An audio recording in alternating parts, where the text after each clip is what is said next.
आज हम समझेंगे मोटापा क्या होता है। मोटापा एक बीमारी है जो एक महामारी का रूप धारण कर चुका है विश्व में, और ये लगभग सभी विश्व के सभी एरिया में ये देखा गया है और देखा जा रहा है। पहले हम समझते थे कि यह सिर्फ बीमारी सिर्फ गाँव में या शहरों में होती है, गाँव में नहीं होती, जबकि अब देखा गया कि गाँव में भी उसी प्रकार से उसी रेशों में ये मोटापा के शिकार के लोग देखे जा सकते हैं।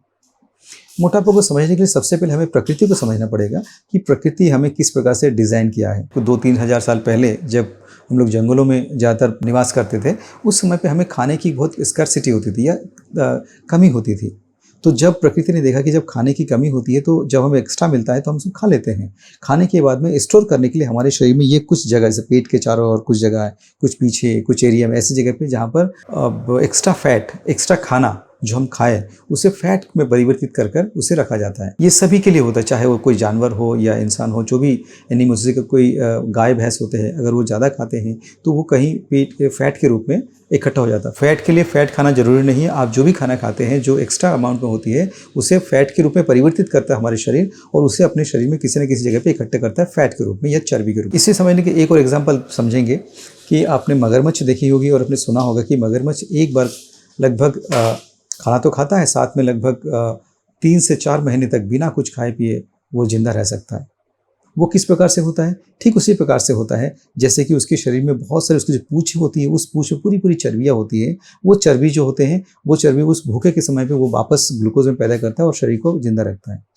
ठीक इसी प्रकार से आपने मेंढक के सुना होगा, जो मेंढक सितंबर के महीने में मिट्टी के नीचे चला जाता है, वो एक हाइबरनेशन प्रोसेस होता है, उसमें डेथ नहीं होती है, बट वही 6 से 7 महीने मिट्टी के नीचे रहता है। बट उस समय पे क्या एनर्जीज रहती है जो उस पूरा मेंढक को जिंदा रखता है? वो होता है उसका फैट, उसका चर्बी। उस चर्बी से उसकी बॉडी चलती रहती है और वो वापस जुलाई महीने में वापस नॉर्मल आ जाता है, नॉर्मल खाना खाता है। इसी प्रकार से नेचर ने या प्रकृति ने हमारे शरीर को, हमें जब खाना नहीं मिलेगा उस समय के लिए हमें इस चर्बी का तैयार किया है, जिससे कि क्या होता है, जब हम भूखे रहेंगे, तब भूखा या खाना नहीं मिलेगा, तब ये चर्बी वापस हमारे शरीर के कार्यकलाप को करने के लिए कंफर्टेबल होगा या उससे किया करता रहेगा। अब हमें क्या हो रहा है कि अगर खाना खा रहे, इसी प्रोसेस के अंदर आप समझें कि अगर हम खाना हमारे शरीर के रिक्वायरमेंट के हिसाब से ज़्यादा खा रहे हैं, या फिर किसी तरीके से हमारी जो जितनी एक्सरसाइज होती है वो नहीं कर पा रहे, या तो हम काम नहीं कर रहे, जितना खाना हम खा रहे हैं उतना अपनी आउटपुट नहीं आ रही है, या फिर जितना हम लोग खाना खा रहे हैं या इनपुट ले रहे हैं उस हिसाब से एक्सरसाइज या वॉकिंग या तो काम नहीं कर पा रहे या आउटपुट नहीं दे पा रहे, तो ये जो बैलेंस होता है, डिसबैलेंस हो जाता है, तो मोटापा बढ़ता जाता है।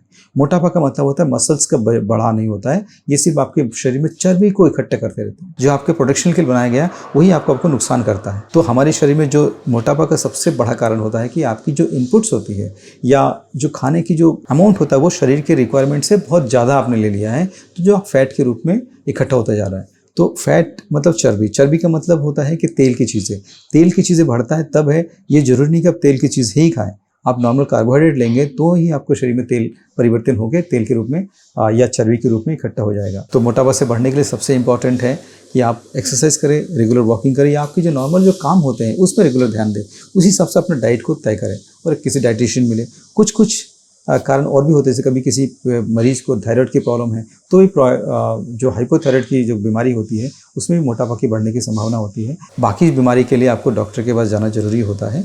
साधारणतः आपके खाने और मतलब इनपुट और एक्सरसाइज या आउटपुट या वॉकिंग या वर्किंग, काम करने की कैपेसिटी, इस दोनों का जो बैलेंस बिगड़ जाता है उसकी वजह से मोटापा आता है। Thank you.